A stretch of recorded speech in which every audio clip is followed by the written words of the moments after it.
Hi, welcome to Mentor Chat, and today we have Ashish and Sheshadri representing the Indian National Motorcycle Federation. You know, they are talented in racing and close to 5 to 7 years, and we would be today exploring their career and their journey in this space. Welcome to Mentor Chat, Ashish. Welcome, Thank Sheshadri. you. Hi. Thank you for having us. For having us here. Thank you.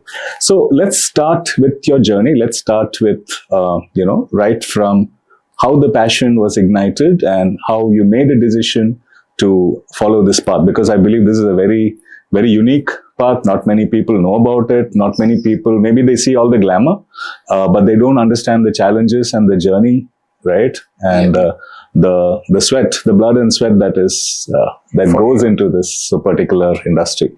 So let's start with you, Ashish. Could you tell us a little bit about how this passion?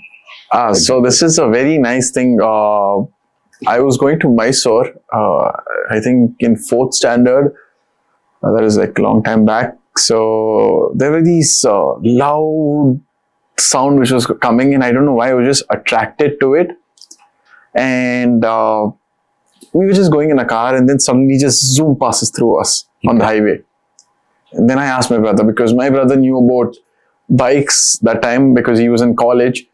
So he told me that's a super bike. And that's when I was attracted to the sound, because the first part was I was always interested in becoming a fighter jet pilot. Okay. But then I got my power, so I cannot. So yeah, then there is racing, which is like close to adrenaline thrill. So bikes was something what I was more attracted to, and yeah, it looked cool also. Okay. So yeah, that's how I started it. So this was like when you were traveling in a car, and this is what first attracted you? Yeah, first attracted me, and then when I went into college is when I actually was riding my bike, and my friend told you ride really fast. I mean, I used to ride fast on roads, and then he told me, why don't you race? So I asked him, where do people race? He's like, you go to Brazil. And I'm like, Brazil, how much would it cost? He's like, only 3 CR. I'm like, what? So that stayed in my mind. And I don't know, somehow, like in a week or something, I just go home and I Googled racing in India. That's when I got to know there's something known as racing in India. And it became my target to actually get a racing license first. Okay, so how old were you when you started? You know, with the Google and all that? 18. Why? Because that's when I got my license. Okay. And during that period of time, since you first saw, they first observed while you're going to Mysore, how? I was pretty young. Pretty young. So till you reached 18 years, it was just something in the back of your mind? Yeah, it was. I used to ride scooters, though. I'm not allowed to ride. Do not encourage youngsters to ride on road. Absolutely. But my sister was the one who taught me how to ride a scooter, and I was pretty young, like a 7-year-old learning how to ride a scooter. So the fascination was there quite early. Yeah, very early. Like 7 years old. I learned how to ride a scooter when I was 7 years. Your sister taught you while you're 7 years? Yeah. Okay. And she didn't know I'm actually sneaking out the scooter, and the day she got to know is when I actually put the scooter in the gutter. Let's not get that on camera. So let's move to other topics. So how about you, Sheshadri? So for me, racing is so ever since I was a kid, like I was fond of being things adrenaline. Like I used to run a lot. I used to be a very hyperactive kid. Hyperactive. So I was a super hyperactive one, where I used to never sit at one place, and my thoughts always used to jump here, there. So I think from there, that adrenaline, what that joy you get out of adrenaline, it's from there what I can say. So this I could say is my brother used to have a TVS Victor.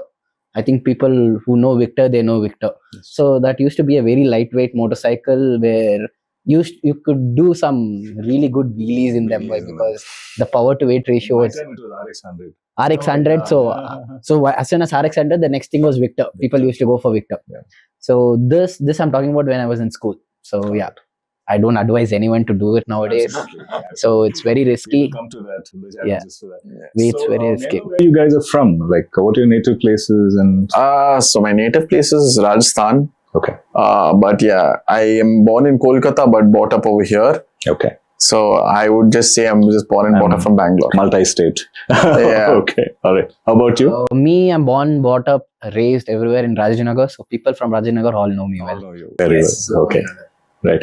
So tell me about the from the perspective of your family. So racing, two-wheelers, all that is from a safety or a aspect creates a lot of anxiety, especially for the parents. Yeah, so racing, yeah, as you say, parents, they are very anxious. Why? Because this involves a lot of danger, like you fall, you crash.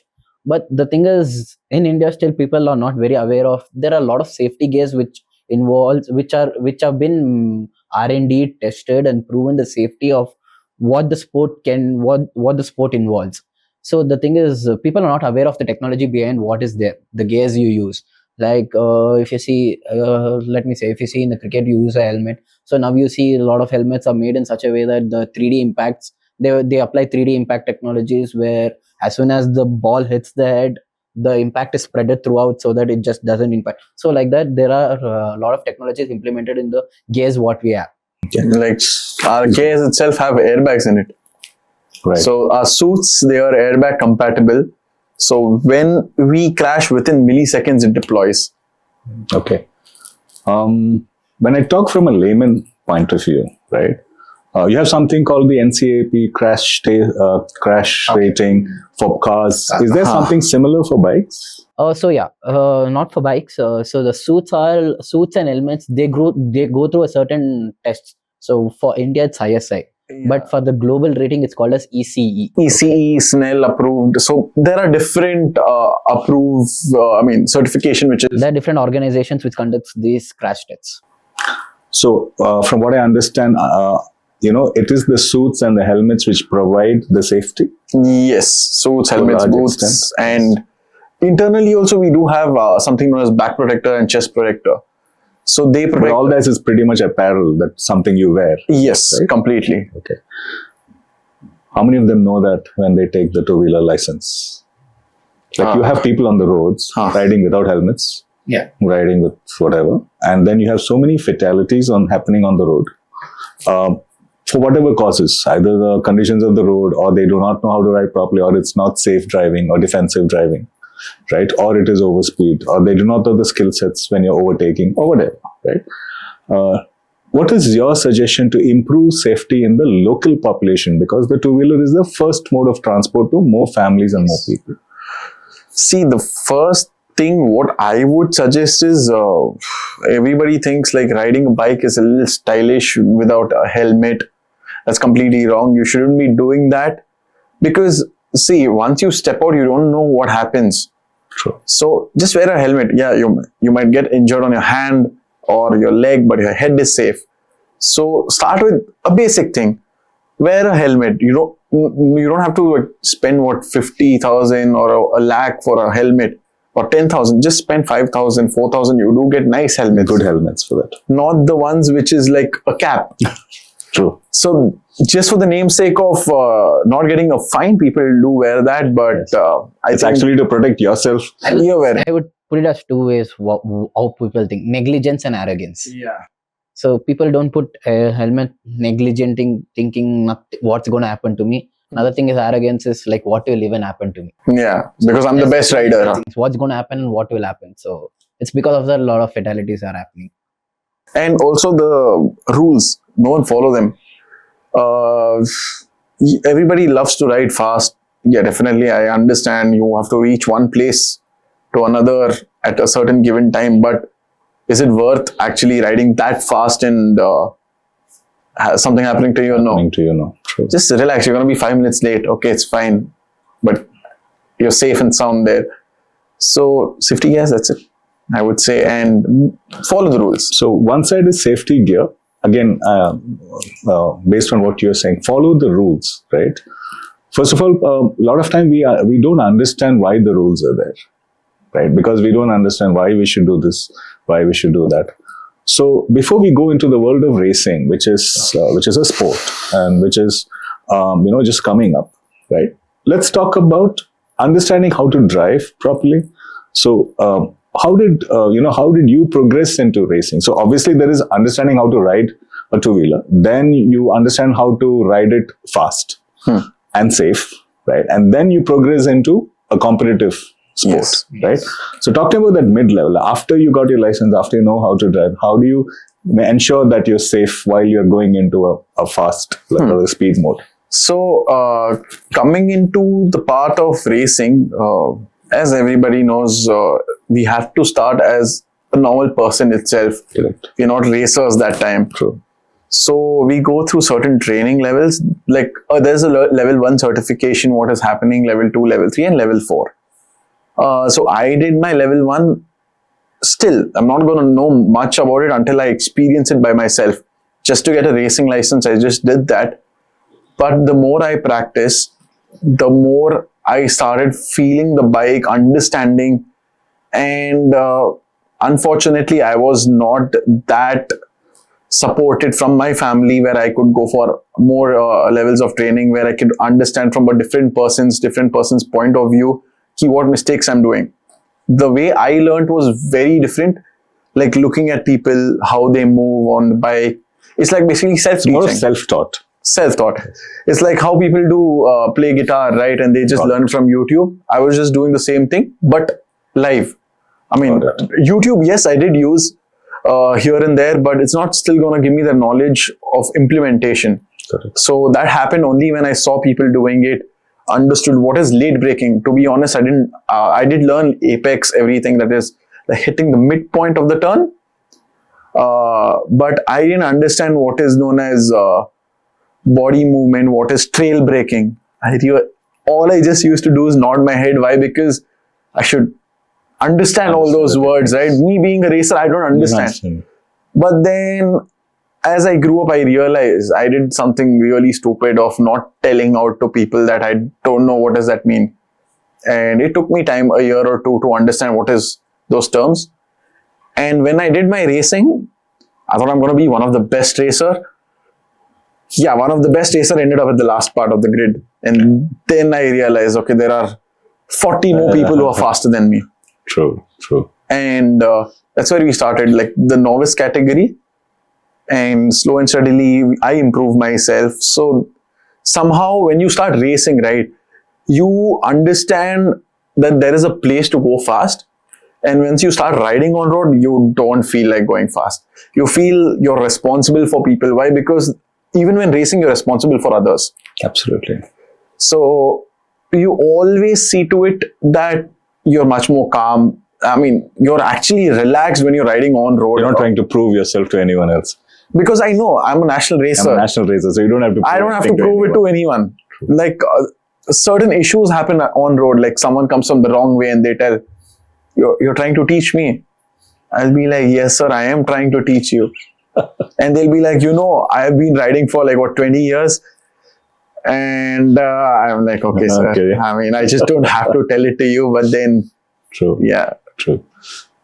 So from, he was talking from a perspective of self-taught, right? You mentioned you have trained in academy. Yeah, so this academy, what I did my own research. So this was when I was before 18, but I was usually, families never support in the initial. Yes. So families aren't aware. So the thing is, first generation racers have to struggle a lot. Why? Because we are the ones who do our own research. We are the ones who learn everything. We are the ones. There is no mentor available. There is no course available. So convincing parents, and as we can see, we are not that. How can I say, financially great also. So may I ask you,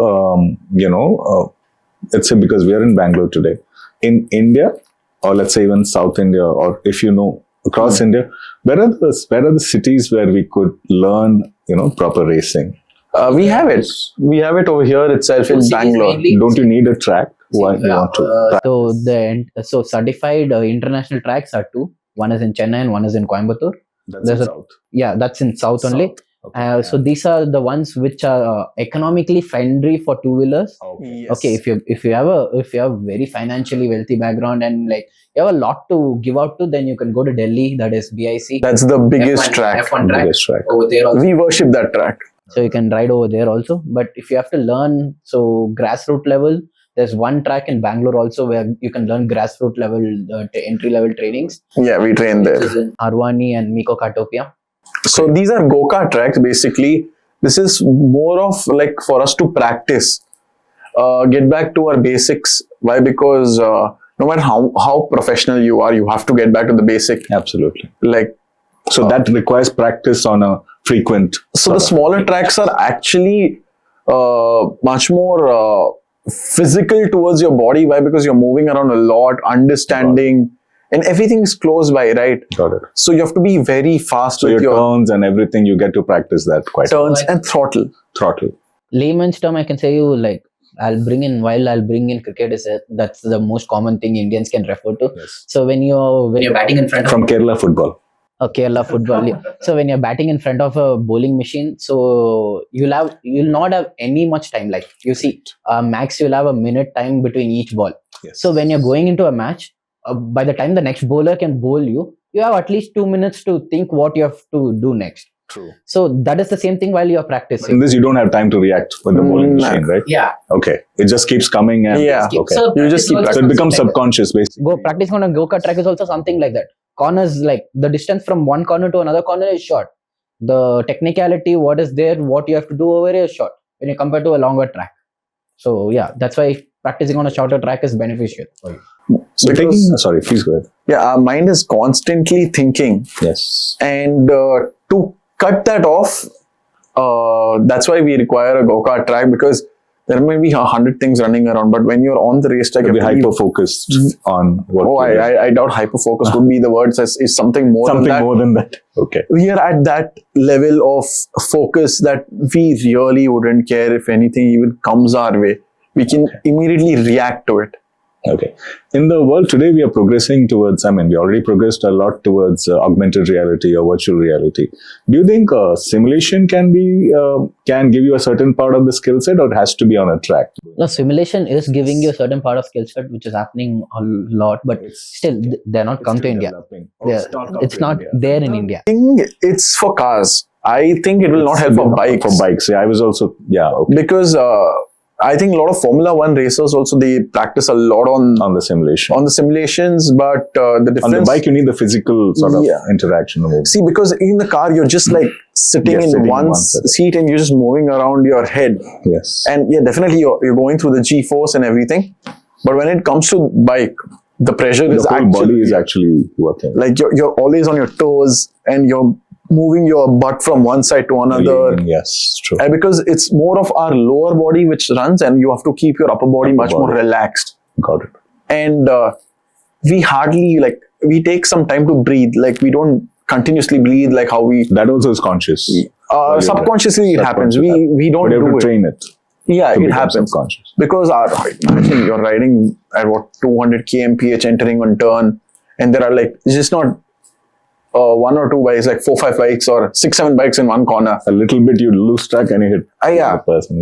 That actually increases your heart rate to such a level, like you're at 200 beats per minute BPM. So that's like a very high heart rate, which you say relaxing heart rate is around 60 to 70. 60, 70, something like So you're at a very high heart rate. So to even not feel that, you need to be much more calm mentally. True. So I think the only thing me as a racer, as a motorcycle racer, I can do car simulations to understand lines, Okay. but not to understand Not how to it feels. understand. Okay. Let me take a step back. You mentioned you have various certifications. So let's say, most of us looking at the video, we do not understand what are the different types of certifications. You mentioned 4 types. Yeah. Yeah. Could you tell me a little bit more, that people can understand what is each type of certification about? So I've only done level 1. How many have you done? No, so basically to race you should get a FMSC is the body in India which monitors Certification? No, I'm talking about the academy certification. academy certification. So as FMSC is the one which provides to the academies the certification. So FMSC is the body in India. What's the full form of FMSC? So it's Federation of Motorsports Club. Motorsports Club, FMSCI. Yeah. So that is the one which gives out it gives us the license to academies to issue racing license. So certification is there are So you can apply for the first certification when you're 18 years? Is that? No, not necessarily. Even if you're, I think now it's 15, no? So you can start at the age of, in India right now they're restricted to age of 14. But globally, it's 8. Okay. Like So in India, at 14 years, you can apply for it this was first actually level. earlier, but due to certain incidents which were happening, Yes. they shifted to 14, 15. So today it's 14, 14, right? Okay, 14. So 14. So as a guardian can take the child. So at the 14 you can do a level 1 certificate. Level 1 certificate. There are a lot of academies in India right now. If you go on to the FMSA website, you'll see all the FMSA affiliated website. So it's called as www.fmsa.com. Got it. Over there you have all the academies where you can get yourself trained in that, or you can go to any academy as per your wish. And from 14, you can start racing in India. And then the second certification. No, so over here, what he's trying to tell is the end point. Like after certification, you get the license. Got it. That's a racing license. Yeah, that's the racing license. To get a racing license, a level 1 certification is enough. Okay. So that's what I did because feasibly it was not. I couldn't afford it.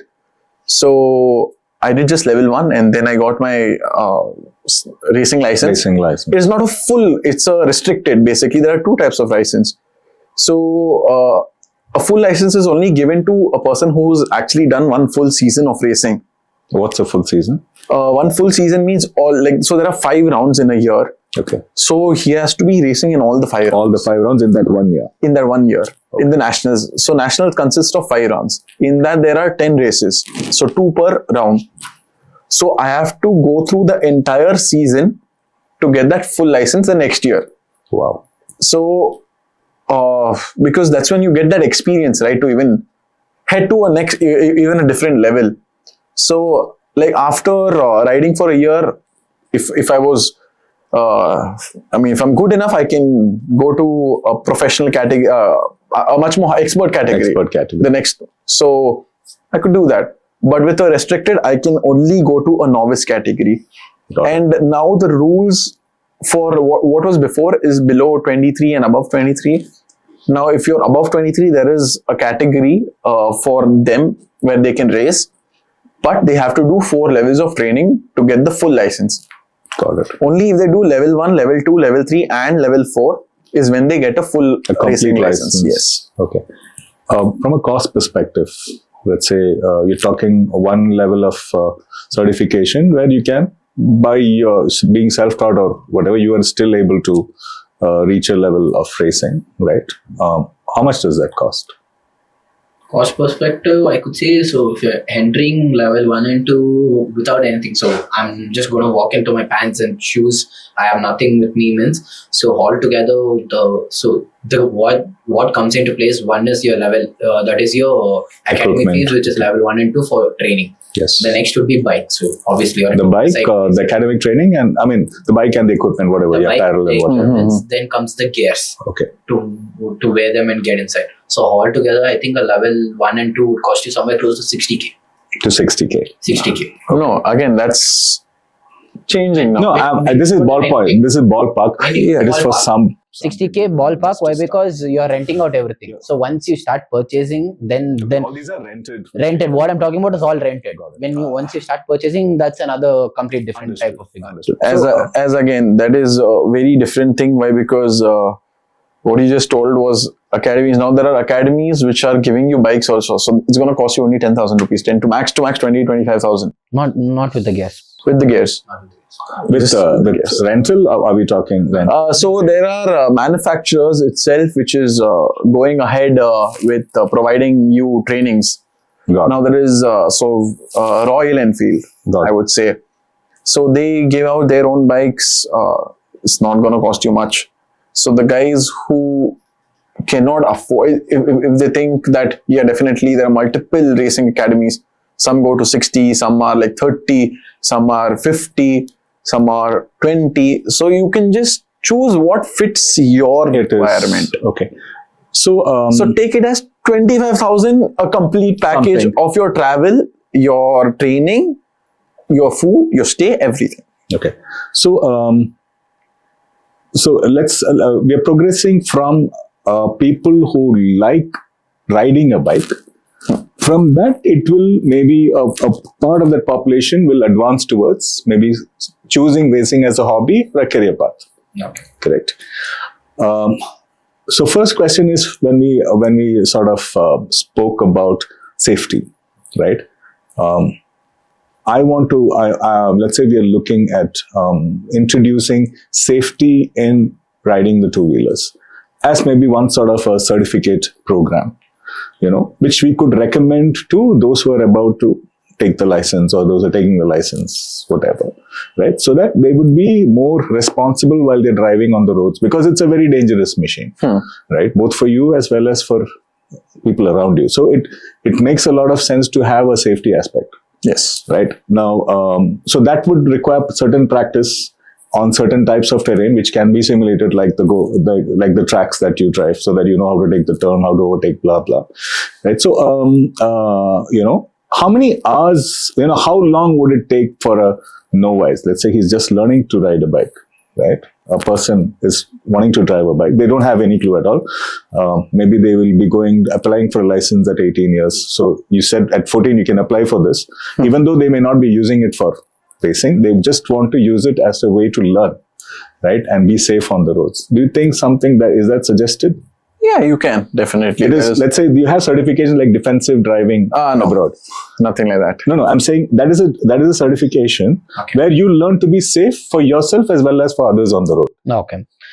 For four-wheelers, something like that, from a safety perspective. Instead of going when you're applying for the DL, you can just attend the level 1 training of any academies, so that you learn how to be responsible on road. Okay. Like it's a personal choice. Yes. Personal choice and the parental advice choice. Correct. I can say. Correct. So let's say you said anxiety of parents. It will reduce the anxiety. Okay, you know what, he or she has learned properly how to drive a bike, so that I'm okay if they get a license and I can get them a two-wheeler or whatever. But again, that is the thing what we want to change in India, right? Yes. Because I'm from a complete Marwadi family who's just into business. Yes. Like you study, you graduate, get into business. You study, you get into business, and then you graduate. Yeah. Anyway. My Marwadi friends, while they were in school, they finished studies. And they go sit in the shop, or they go take care of the distribution, say everything. So I'm the first person in my entire family to actually have a bike. Yes. And to even get a bike, I had to fight for like 6 months. Like arguments every day. So yeah. But why do you think those arguments came? Because they thought it's not safe. Exactly. And क्या करेगा? Scooter चला ले. That's the point I'm trying to make. No, and they're like, क्या करेगा? Scooter चला ले. Okay, that's a different perspective. All I'm talking is from the safety, because most of the parents, like my mother, even though I had a two-wheeler license, I had one accident on the RX. And after she said, you will not drive a two-wheeler anymore. Now, the accident not because of me. It was because somebody crossed the road on when the signal was green. So RX has got this pickup thing. Yeah. Right? Initial. And when I'm picking up one guy and his wife and the child is crossing on a cycle on the sidewalk. I mean, on front of the road. The white thing that people, pedestrian crossing. Right. And by the time this had crossed, and I had to brake, and it sort of skidded. Yeah, so that's where you doing a level 1. What I said is, you know how to brake properly. See, you panicked. Exactly. You didn't know what you didn't know what to do. You didn't know what to do. So under those panic situations, the what skill you have acquired from level 1 training, you would implement there. Correct. So subconsciously you'll not panic. Like you'll know how to brake, or you'll know how to stop the bike immediately without harming yourself, without the bike going down or putting it on yourself, or you go ramming into someone else and taking them with you for 100. It could be anything. So I was talking from a perspective of a safety aspect. So in case this becomes, it's purely voluntary. It's not mandated. Completely. It should be mandated. But anyways, even if it's voluntary, at least we have some sort of level where you have a certain skill set. Because the bikes today are very, you have lots of bikes which are very powerful. Yeah, absolutely. No, I can remember this one story what had happened. So when I was in my racing academy, so there was this one person who I met. Her name was Bhumika. Okay, so she wanted to learn how to ride a bike properly, but her father was very scared if something happens to her. Yes. So rather than that, her father had done the research. So they got her into the closed environment where everything is monitored. You have a ready ambulance on standby. You're geared up. Yeah, we have ready ambulance on standbys. We have doctors on standbys. We cannot race without ambulance. So we cannot race without ambulance. We cannot race without doctor technicians over there. So we have everything. So it's a very controlled environment where you have everything on standby. So then his father was at ease. Okay, something happens to her, at least she knows this. Yeah. There's first aid ready for her. Got it. So this one thing can be a good thing for others. Got it. So to understand more about the different levels of managing your talent in this, right? So I understand it starts with a level 1 certification. Yes. Right. So what are the steps involved in a level 1 certification? It's very simple. To first get into an academy, to find out what is your feasible academy, go to www.fmsei.co.in.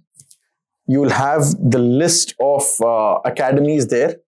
So just have a look at it, understand what is suitable for you. Yes. Contact them, and you can just book your slot whenever they are having their track day slot or academy session. You can just book your slot and get your level 1 certification done from them. Okay. So where you have to be physically present, not virtually. You have to physically go and learn, put in some time and enjoy that moment. So how long does it take to, do you go on that day, get trained and then get the certification? Yeah. You have to train before that? No. So you go, take it as if Monday is your track day. Right. Sunday, reach there, have a good sleep. Monday, you do your academy session. If it's a 1-day academy session, morning to evening it starts, and evening you get your certificate. So you just need to know how to drive the... Yes. What is your... Okay, you just need to know how to drive the two-wheeler. They will give you the basics of racing. Okay. Yeah, something I'll add on to that is you can reach out to us also. We'll help you on which academy, what they're happening. Absolutely. So what does level 1 level 1 does is there's a lot of unlearning you do on the first day. Okay. So Unlearning. So you know how to ride on the street, Mm-hmm. but that are not the entire basic things. What you know is not the knowledge what you know. So there is a lot of unlearning you do. Why? Because riding a motorcycle. Skip the unlearning. How do I learn in such a way I don't have to unlearn? So no, you unlearn the unnecessary parts. Maybe you should do a workshop where you learn properly rather than unlearning it. Learn properly and then go directly for the So that's what I do. So I train people in Bangalore in the go-kart track. And what I do is I train them earlier pre-hand before a season starts, or if they want a license. So what I do is I train them and they just go get a license. And again, they come back and train with me. Why? Because you need to get ready completely. Absolutely. It takes time. True. And level 1 will give you the basic. So, but now when you're training pre-hand, you're already learning the basics. Now you're already learning the advanced level also. Okay. Because there's a lot, not just your vision, your brakings, your markers, your throttle control. There's so much involved to it. Not just on the racetrack, off the racetrack, there's your food habits. Your sleep habits need to change. You need to work out. You need to be completely fit to be a racer. Right. It is very, very, very draining, but everything can be changed if you go through a proper process. How do you conduct your workshops? How many days is it? It's not days. For me, it's like more of a personal training, what I do, where you contact me or... yes, we reach out to you. You reach out to me and you tell me, we can set a proper date for each other, like whichever the is first convenient. is just maybe a one-to-one consultation with you. 100%. Then we go from there. Is that... Take it as maybe if I'm free on a Monday and you're also free on a Monday, or maybe you're not. Okay. And then maybe you're free on Wednesday and even I'm free on a Wednesday. We coordinate accordingly and we can have a proper training session planned for that day. And that happens. And how long would a training session be? Like how much do I have to slot? It's a half a day training session. So like something 3 to 4? 4 hours. 4 hours. We try keeping it to 4 hours because I think it's too much of pressure to you, because absolutely. Riding for 4 hours is very tough. It's not easy. And especially on a go-kart track, you're going to be drained But out. then there might be a theory plus a practical sort of... It's a mix. It's a mix of both. Okay. And how many sort of these sessions do you need normally an average to pick up skill set? It totally... I'm talking from a novice level. They don't know how to... A novice level, see, again, totally depends on you. Once you start feeling the race, right? Okay. See, as you start racing, you understand ki, yes, I still require this coach. So that's till then you keep that coach. You still even when you're racing. So it's a progression based on where you want to. Even when you're racing, actually, that coach becomes your mentor on track. Absolutely. He's not teaching you anything. Understood. But he's there planning out entire strategy for you. Awesome. So there's a lot. So it goes on forever. It goes on forever. Okay. Learning never stops. No? Learning never stops. Learning never stops no matter in sports anywhere. Anywhere. Learning never stops. So it's learning stops, you stop. Today's world is like that. Yeah. It's not just me. Like even when I'm Do teaching. you do any demos for schools, colleges, or anything? I am starting that. So I'm going to be reaching out to schools, colleges We for could that. actually help with that. Oh, perfect. Arranging demo sessions, because people have to see the value, see why it is. Maybe a short session and maybe a small demo, which we can do. And then that can definitely progress to, getting traffic, because this is organic traffic, right? Yes. It drives traffic to your brand 100%. and it drives traffic to more consultations and all that. Yeah, 100%. Right. So I think, from a citizen perspective, I think this would create a lot of goodness, especially because you will see a lot of accidents are maybe because of, unsafe driving, either what you call rash driving or unsafe or whatever, right? I think that should be a certificate which should be promoted. Yeah. Let's come to the racing part as a career, right? So I believe you guys have started your career how many years back in racing, professional racing? I started when I was 18. That is 7 years back. So as I told, I took a year. So I've done a proper 6 years of racing. Okay. So that's how my journey started, like from 18. Okay. How about you? I wanted to start at 16, but parents were like, "Get your license, Get then your you go. I can't put off of my business, or I can't take you around anywhere to follow your passion. I can't do that." They said. So I started when I was 18 again. Okay. In India, is it advisable to take this as a primary career or primary revenue generation model? If you start young, Yeah. it's again if you start young. If you start young and you know the right path, yes, and right people, because that's when it's going to help you out. If not, always have a backup, because racing always goes up and down. So it's like any other sport. You see, any other sportsman, no matter what, when they're in the prime, Can't predict something. when they're in the prime, they earn the money from sports. They invest. They then later become businessmen. So it's similar to that. Similar. So yeah, so you have a certain time period when you are in your prime, and that's the best time for you to earn from that. Yes. But you should always have a fallback, which is a different source of income. For any time you're not in top form. Is that what we understand? Yeah, for sure. But the thing is, nowadays the competition is getting better and better. So it's Better always as in higher. yeah, fierce. Okay. But compared to abroad, not yet, because they are in a whole different level. I don't know. So over here it's getting better and better, but we still have some time where people start investing, like sponsoring. That's when it's going to become much more better, because we don't have much seat time. Maybe in a week or in a month, once or twice we would practice. That's all. And sometimes we just go practice for some time. Why is that? Because we don't have the infrastructure available. We don't have the infrastructure, but monetary support is required. Why? Because take it as if you practice, right? Your tires are being, wear and tear is happening of your tires. Correct. I think if I practice continuously in a week, like take it as all 7 days, I think 4th day my tire is done, or 3rd day my tire would be done. Wow. Yeah. So Okay. if I have that level of focus, because I have done that once in 2019 for straight 3 weeks, and then I realized I cannot survive. You can't survive on this. That's the only 3 weeks where I've practiced continuously, and my parents told, no, stop. It must be quite a drain economical as well. Yeah, it's just like every 4 days I'm buying new tires. I'm like, the tire is sliding. I cannot stop the bike. It's just so.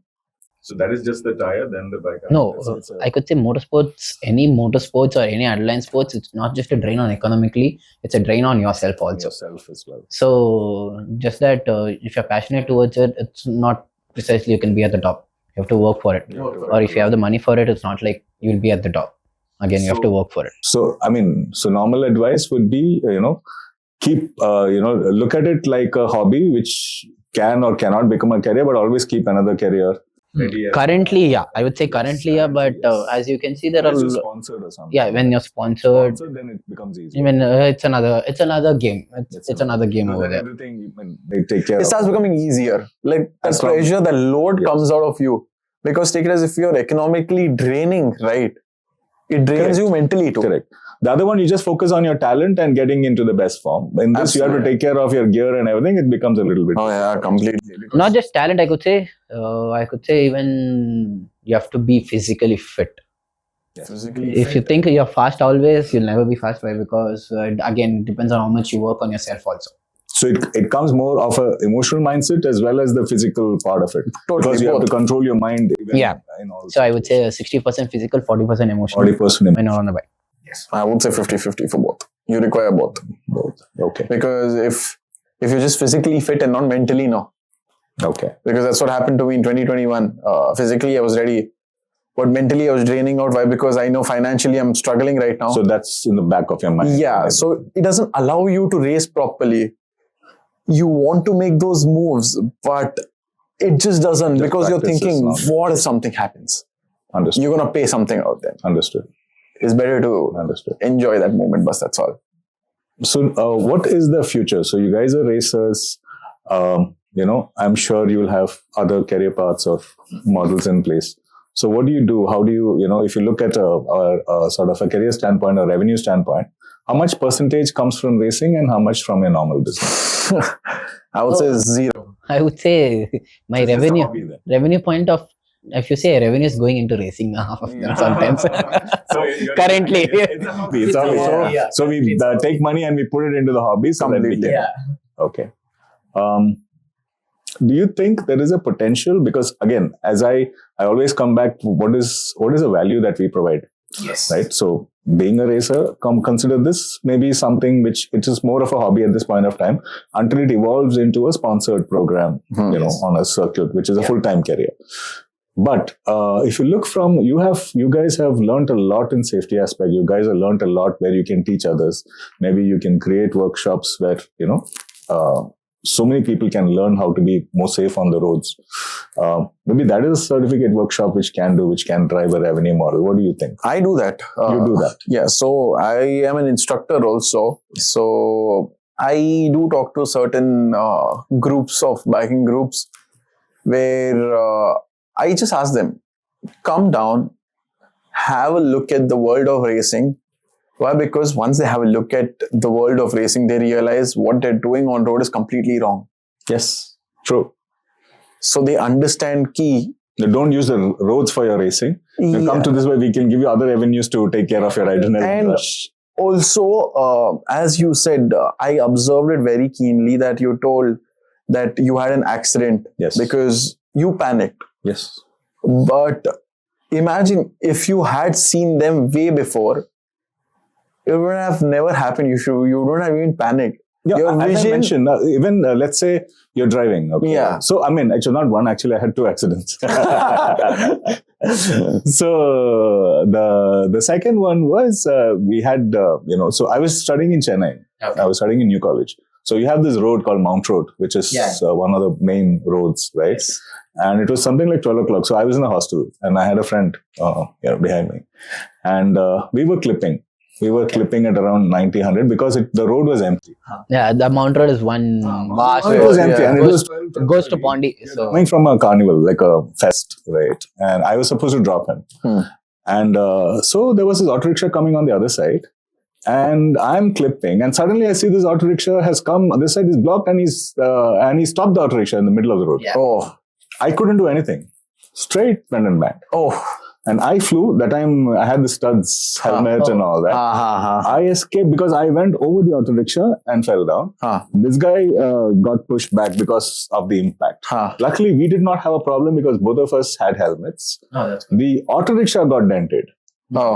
Auto rickshaw got dented, and that guy, I believe he was drunk or something. Because he looked at me, he panicked. Oh. So, and he and his friends were there. Everybody ran away, right? God's grace, nothing happened.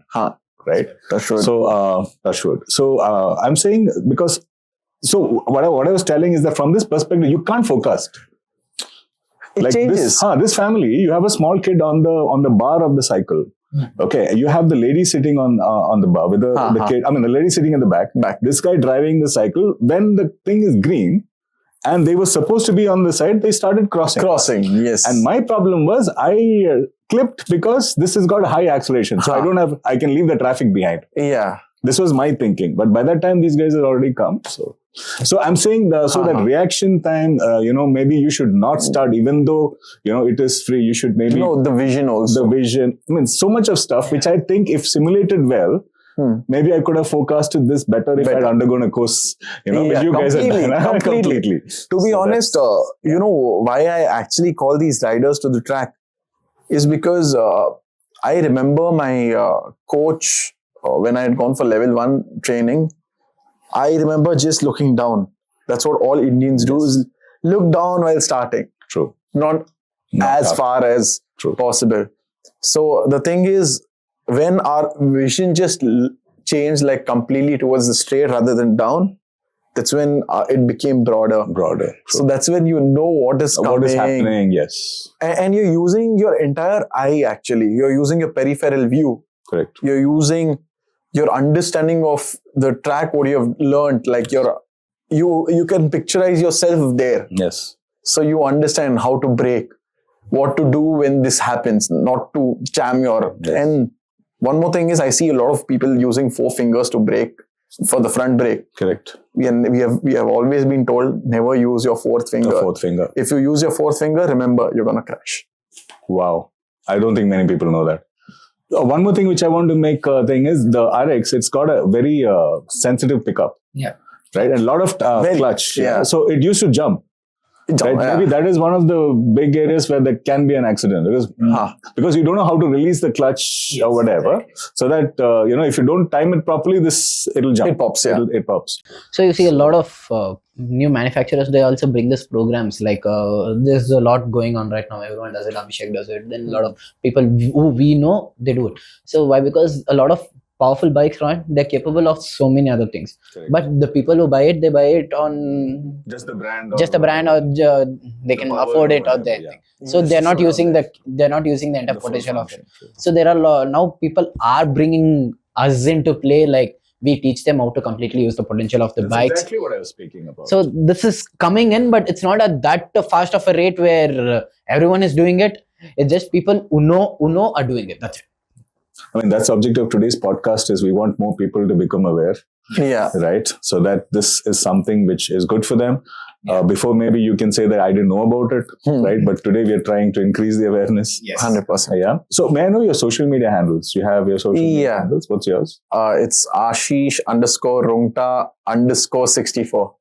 Ashish _Rungta _64. This at Instagram. Yeah. Okay. And yours? Mine is Sheshadri, that is SESHADRI _25. 25. Great. So we will promote that. I'm sure, we'll try and drive traffic for more people to be aware. Yes. Right. So any other sort of suggestions you have which you would like to give to the viewers? I would say keep the racing to the racetrack, ride safe on road, never go without wearing a helmet on the street. Yeah. Thank you. No matter how experienced you are, keep that aside and just enjoy your ride rather than making it traumatizing for you. So enjoy, but don't make it traumatized. So wear your helmet, do not drink, and drive. So that's one more thing. Thank you, Ashish. Thank you, Sheshadri. It's awesome speaking to both of you guys. Thank you, Joe. It's a great learning to learn from you. Thank you so much. Thank you, Joe. So much.